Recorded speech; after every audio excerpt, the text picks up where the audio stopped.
Existe uma guerra comercial em curso entre Estados Unidos e China? A resposta é não. Existe sim uma disputa hegemônica, algo muito mais longo, mais profundo e mais consequente entre esses dois países. Os Estados Unidos, que são a atual potência hegemônica, e a China, que contesta essa hegemonia em busca da garantia de suprimento e de bem-estar para a sua população e da manutenção da lógica chinesa no seu entorno, na sua região próxima. Nessa disputa, o comércio é uma das armas, é uma das ferramentas, um instrumento, mas não é nem o único nem o mais importante. Todos se lembram, em 2 de abril, o Dia da Liberação, Liberation Day. Donald Trump anunciou na Casa Branca a imposição de tarifas de impostos de importação para os parceiros comerciais com os quais os Estados Unidos têm déficits comerciais, quer dizer, importa mais do que exporta.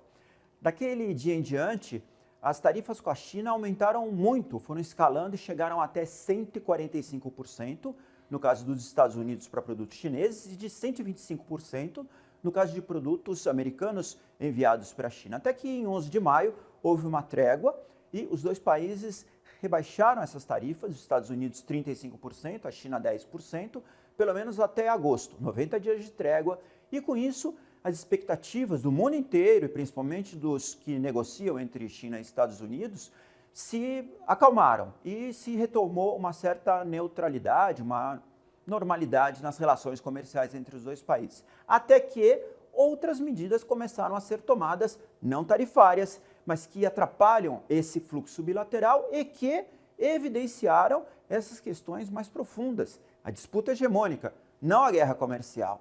Por exemplo, a questão das terras raras, dos minerais estratégicos que a China domina. A China hoje é o país com a maior capacidade, mais de 90% da oferta mundial desses elementos raros e que exigem técnicas de refino e de produção de certos aparelhos, certas engenhocas, por assim dizer, associadas a eles, os magnetos que vão para automóveis, para processadores e vão também para armamentos, mísseis, foguetes, satélites.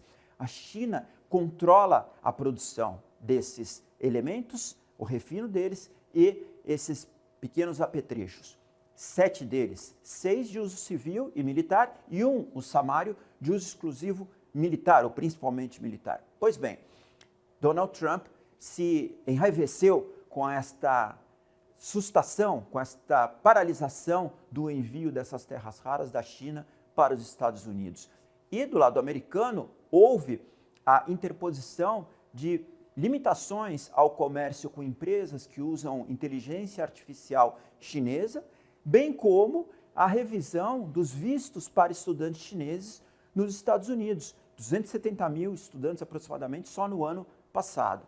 Então vejam, a guerra aqui é uma guerra ampla, uma disputa ampla, e os instrumentos podem ser comerciais, tarifas, barreiras alfandegárias, mas são principalmente aqueles elementos estratégicos que representam gargalos para a segurança nacional desses dois países. A China preocupada com o capital humano, que envia para os Estados Unidos para cursar graduações, pós-graduações, doutorados, formar engenheiros e técnicos, e os Estados Unidos com acesso a esses bens nevrálgicos, as terras raras e o acesso de inteligência artificial que pode sim representar possibilidades de violação de sistemas de criptografia, de sistemas de informação americano. É aí que está o X da questão, é nisso que temos que prestar atenção. Nesta semana, as principais autoridades de China e de Estados Unidos se reúnem em Londres, o vice-presidente da China e 3 secretários de Estado, ministros da área comercial e econômica americana,